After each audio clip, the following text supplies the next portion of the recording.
Hey guys, in this video, I want to walk through this maintenance detail that I did recently that netted me $75 an hour.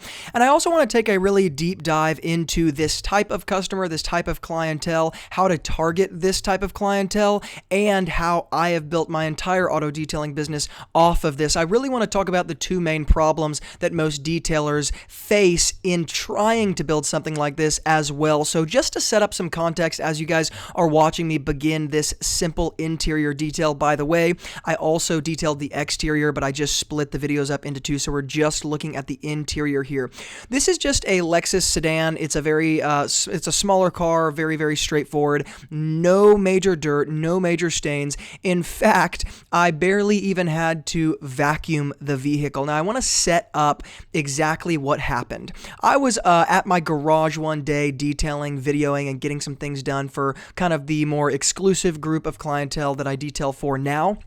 And I got a phone call from this guy who owns this Lexus, and he said, "Listen, Luke, I've been watching your videos, I've been checking out your website, I've been looking at all this stuff, you've got fantastic reviews. I actually called you a year ago, and because I had to take my Lexus into the shop, I was unable to get you to detail my car. I couldn't get it on the books, and you were super busy at the time. So I'm just calling you back now because even a year later, I still want you to be the guy to do it. And I listened to your voicemail, and I know that you said you're not taking on any new clients, but I am dying to get on a regular maintenance plan with you, and you can just tell me how often you want to come see the car. I know I've been watching your videos. I see the exact kind of cars that you like to detail. Mine matches that exactly. It's extremely clean. It's not the car I drive on a daily basis. I just want somebody who knows about the details."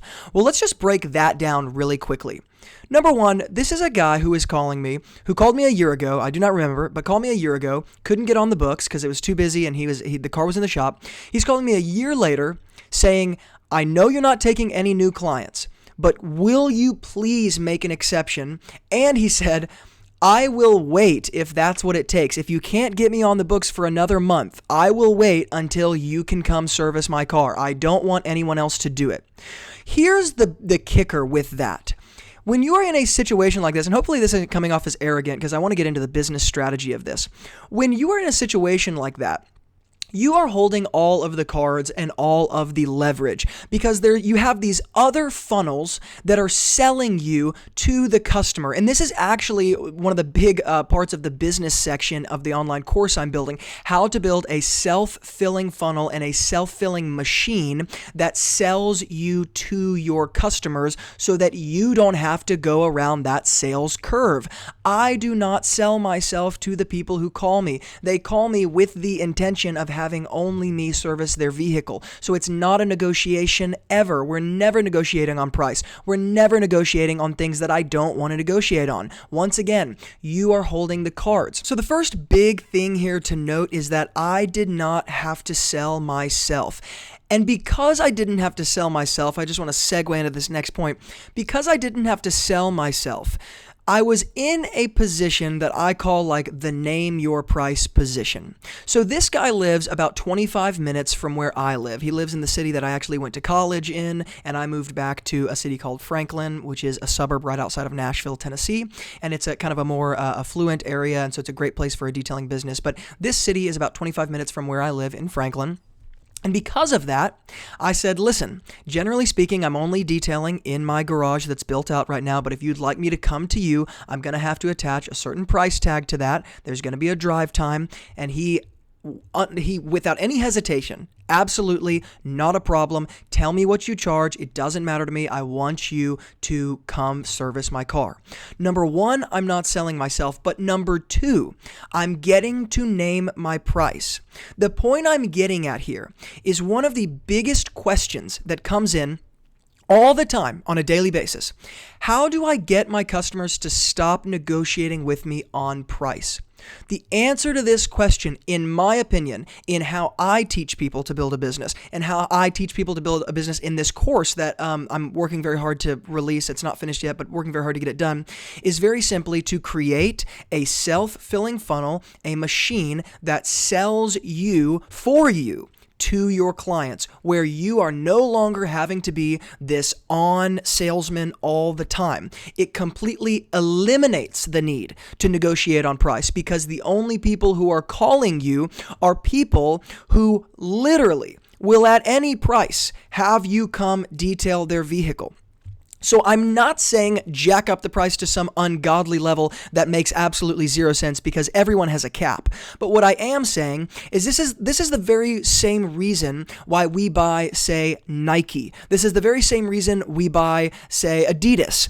We like the brand. We like the reputation they've built. We might have purchased something smaller from them before. And for whatever reason, because of that brand, because of that reputation, it sits in our head in a certain way with certain ideas surrounding it, and I would prefer to buy from that company rather than the other, because I'm familiar with them, I trust them, I see it on other people. There's all of these factors that go into this brand building that cause Nike to be able to upcharge for the things that they are producing, manufacturing, selling, regardless of whether or not they are significantly higher quality than the next guy. And what I mean by that very simply is this. Because this Lexus is in such perfect condition, and you guys can see even as I'm detailing, I'm using some detailing brushes to dust out the vents, but other than that, this is basically a clean, very surface level, 30,000 foot level, strip everything as best I can, and very simply protect afterwards. So I'm using nothing more than about a 12-to-1 dilution of Meguiar's all-purpose cleaner, a microfiber towel, and a detailing brush. And the whole interior probably took me about, say, 50 minutes. I had the entire interior done in less than an hour, including protection. My point here is this. Could someone else do this job this way? Well, the answer to that is probably yes. But why does my client want me exclusively to do it? Because there are these other funnels, these other things that exist on the internet, what I call my online real estate, and in the world that say, hey, this is the guy you need, this is the kind of work he does, and this is what he's shown. And so in the client's head, it becomes exclusively, Luke needs to do this, I need to call Wilson Auto Detailing, nobody else can do this. This is not a very difficult job. However, it's in the details where we start to kind of, say, split hairs. My customer very specifically said over the phone, I'm looking for a guy who really knows how to detail. I know a lot of people can clean, a lot of people can do, simple jobs in the car, but I want somebody who has the eye for detail, and that, based on what I've seen, is you. And so while, yes, this is a very simple job and probably other people could do this pretty simply, but because of the brand that's been built, he wants me specifically to do it at my higher price. At the same time, this is where you get into the details and where you begin to attract customers who have extremely high quality, great condition vehicles, but they are concerned about the details. This is not the mom minivan soccer mom carrying the kids around who just wants it to be improved a little bit. This is the kind of guy who says, hey, I notice the details and I want somebody else who notices the details. And this is the kind of client you want to build your business around. Now, the first 2 points that I've talked about so far is, number one, I did not have to sell myself to my customer. He exclusively wanted my services. And number two, because that happened, he was willing to do it at the price point that I wanted to do it at. Two very important things. The third major thing I want to note here is that in our first phone conversation, as well as in person here, which I actually got a great interview with him afterwards, and he was willing to get on camera. And so that's going to be one of the many interviews with my maintenance clients that I'm going to include in the course. It's not going to be posted here on YouTube. But that being said, the third major thing that happened here is he said to me over the phone before I got there, as well as after I was finished here, Luke, how often do you think you should come back to service my car? Well, what did he just say there? Number one, I want to get on your maintenance client list. That's what he said. Without knowing that's what he was saying, that is essentially, I'm putting more specific detailer language to what the conversation was. I want to get on your maintenance client list. Number two, Luke, I'm trusting you as the expert to tell me how often you think you should come back. Tell me how often you will come back. And truth be told, the connotation to the question, the kind of unspoken verbal cue was, honestly, I'd like you to come really often, but I'm going to leave it to you to tell me how much you think you should. So if I would have said on a monthly basis, I'm convinced he would have said absolutely no problem. But basically what I said was, listen, because this isn't your daily driver, because it's in such fantastic condition, because of the coating that I'm putting on the interior, as well as the coating I'm putting on the exterior, which I'll show you guys in a future video, I think once every 3 months is more than enough for this vehicle. It sits under a carport. It's not sitting in the direct sun. It's not your daily driver. All signs point north. It really only makes sense to come at most once every 3 months. How does that sound to you? Yes, Luke, absolutely, no problem. This is an extremely important point I want to make here, simply because my whole mantra is always, and again, what I'm teaching in vivid detail in the course is how to build a business, an auto detailing business based around maintenance clientele. I think that many guys who are beginning, and maybe even guys who have been in the business for a while, are under a certain perspective or belief system that says it is very difficult to find people who want you to maintenance their cars on a weekly, monthly, bi-monthly, bi-yearly basis. And I'm just telling you right now, that is not true. You might have a business right now that is overwhelmingly built on completely new customers coming over and over again, so you have to constantly go get new customers, and or you haven't had a lot of success selling your maintenance clients or your maintenance packages or maintenance plans right now. But I would argue that that is not actually the fault of, say, the customers. It is actually the fault of the way your business is set up, in that it is targeting the wrong type of clientele. You don't have the right systems in place. You don't have the right machines, self-filling, automated machines in place to bring this kind of customer to you who, number one, only wants your services. Number two, will have you do it at the price point you decide, so there is no negotiation on price. And number three, who actually they themselves bring up the maintenance client idea, the regular service idea. You don't even bring it up. It's like, talk about being served exactly what your business needs on a silver platter. Now, all of that being said, I do want to talk practically for just a second.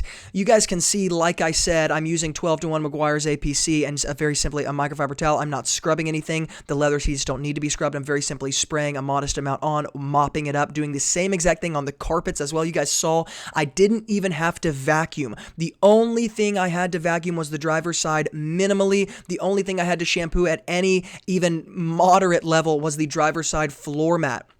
This is the kind of vehicle you want to target, and therefore the kind of client you want to target. This car is going to stay in this condition for the next 3 months, so that when I come back, it is going to look the exact same, take the exact same amount of time, potentially even less because of the coatings that I've been putting on the interior and the exterior. But you guys get my point. It was almost too easy. However, I don't want to sound salesy, and I don't want to sound, like this is just, you can just do this overnight. Of course, this takes time. Of course, this takes hard work. My whole point here is not to say this is overnight, this is easy to do, this doesn't take any work or sweat or blood, sweat, and tears. Of course it does. My point here is that, guys, this exists, this is possible, this is being done by people just like you, and if you don't do this, someone else will.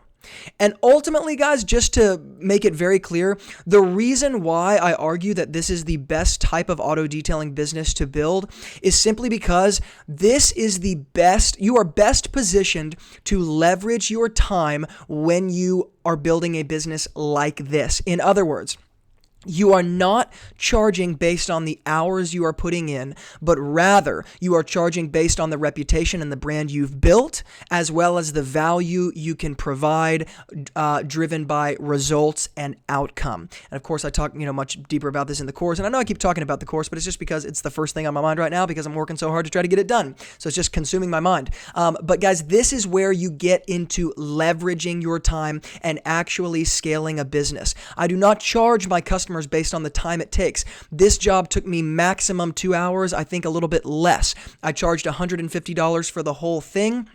Not only did I not put out any effort or energy or frustration, it was extremely simple, but I also came out a little over $75 an hour with a maintenance client, which means repeat business. So not only did I come out with $75 an hour, I came out with a client I'm seeing every 3 months who, yes, I'm not taking new clients, but because it just worked out, I was like, you know what, I'll be there. If you let me get an interview with you, this will be a win-win. Anyway, all of that being said, guys, I hope this encourages you and gives you a little bit of insight into what is possible. If you want to see any of the products or tools that I used in this video, check out the description box below, the YouTube description box. I'll list out all those products and tools in a really organized way so you can get your hands on what I use for situations like this. If you're new to the Wilson Auto Detailing channel, and you haven't yet subscribed, but you like auto detailing videos like this that are really business focused, hit the like button, subscribe, and as always, guys, from Luke here at Wilson Auto Detailing, thank you for watching, keep working hard, and I'll see you in the next video.